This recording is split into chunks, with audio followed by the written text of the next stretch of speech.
Good morning. आज का topic है शब्द विचार। शब्द विचार क्या है देखते हैं। एक अथवा एक से अधिक वर्णों के सार्थक समूह को शब्द कहते हैं।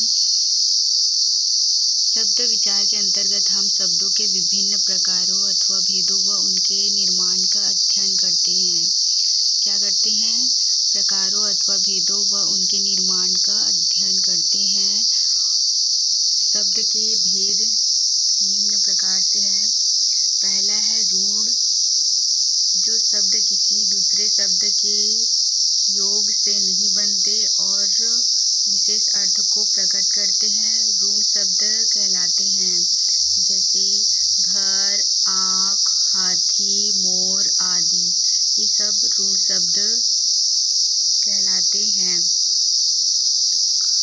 दूसरा है यौगिक, जो शब्द दो या दो से अधिक शब्दों के मेल से बनते हैं, यौगिक शब्द कहलाते हैं। जैसे कि हिमालय, विद्यार्थी, हिम धन आलय, दो शब्दों से मिलकर बना है। हिम और आलय, विद्या धन अर्थी, मतलब विद्यार्थी, विद्या ग्रहण करने वाला विद्यार्थी।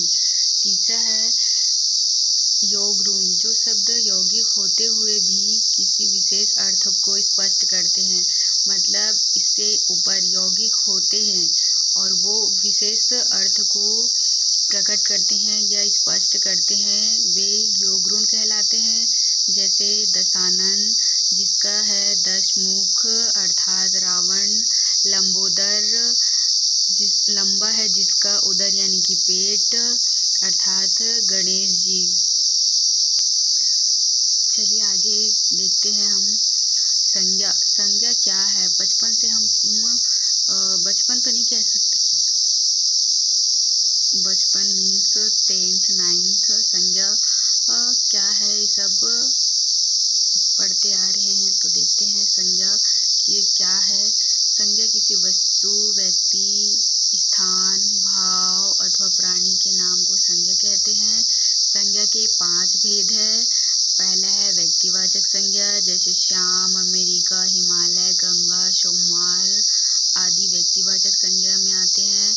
दूसरा है जातिवाचक संज्ञा, जैसे लड़का, पहाड़, नदी आदि जातिवाचक संज्ञा में आते हैं। और भाववाचक तीसरा है, जैसे स्नेह, बल, जवानी, मिठास, हरियाली, शीतलता, मित्रता आदि भाववाचक संज्ञा के अंतर्गत आते हैं। आगे देखते हैं। चौथा है समूहवाचक संज्ञा, जैसे सेना, मेला, सभा, दल, गुच्छा, गिरोह आदि समूहवाचक संज्ञा के अंतर्गत आते हैं। पांचवा है द्रव्यवाचक संज्ञा, जैसे सोना, चांदी, घी, तेल, पानी, दाल, चावल आदि द्रव्यवाचक संज्ञा के अंतर्गत आते हैं। आगे देखते हैं हम लिंग। लिंग क्या होता है? लिंग को किस प्रकार डिवाइड किया गया है देखते हैं। संज्ञा के जिस रूप से, जैसे कि अभी मैंने संज्ञा पढ़ाया है, उसके संज्ञा के जिस रूप से स्त्री अथवा पुरुष जाति के होने का बोध होता है, उसे लिंग कहते हैं। स्त्री और पुरुष जाति के होने का बोध होता है, उसे लिंग कहते हैं। हिंदी में लिंग 2 भेद है। पहला है पुल्लिंग, दूसरा है स्त्रीलिंग।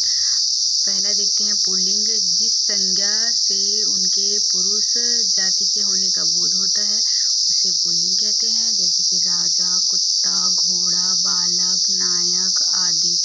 और दूसरा है स्त्रीलिंग, जिन संज्ञा शब्दों से उनके स्त्री जाति के होने का बोध होता है, उसे स्त्रीलिंग कहते हैं। जैसे कि रानी, लड़की, बालिका, घोड़ी, नायिका, कावित्री आदि स्त्रीलिंग के अंतर्गत आते हैं।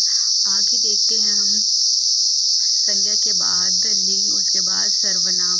सर्वनाम संज्ञा के स्थान पर प्रयुक्त किए जाने वाले शब्द क्या कहलाते हैं? सर्वनाम कहलाते हैं। जैसे कि मैं, वह, तुम, वे, कौन आदि प्रयोग के आधार पर सर्वनाम के 7 भेद हैं। पहला आदेशवाचक जिसमें मैं, तुम, आप। दूसरा है निश्चयवाचक, यह वह निश्चय है कि नहीं, यह निश्चय नहीं है कि नहीं, यह है वह है, ऐसा इसमें निश्चयवाचक में आते हैं। दूसरा है अनिश्चयवाचक, अनिश्चय है कोई, कुछ, ये अनिश्चयवाचक में आते हैं। और प्रश्नवाचक, हम जैसे किसी को प्रश्न पूछते हैं कौन आया था, क्या, यह सब प्रश्नवाचक में आते हैं। संबंधवाचक, संबंधवाचक में जो, जिस, जैसे कि जो जैसा करेगा वो वैसा भरेगा, जैसी करनी वैसी भरनी, ये संबंधवाचक में आते हैं। और छठवां है सहसंबंध, सो, वह, ये सब सहसंबंध में आते हैं। और निजवाचक स्वयं, खुद में निजवाचक में आते हैं। ये सब सर्वनाम के भेद हैं जो 7 हैं। आगे की क्लास के लिए प्लीज़ चैनल को लाइक सब्सक्राइब ज़रूर कीजिए।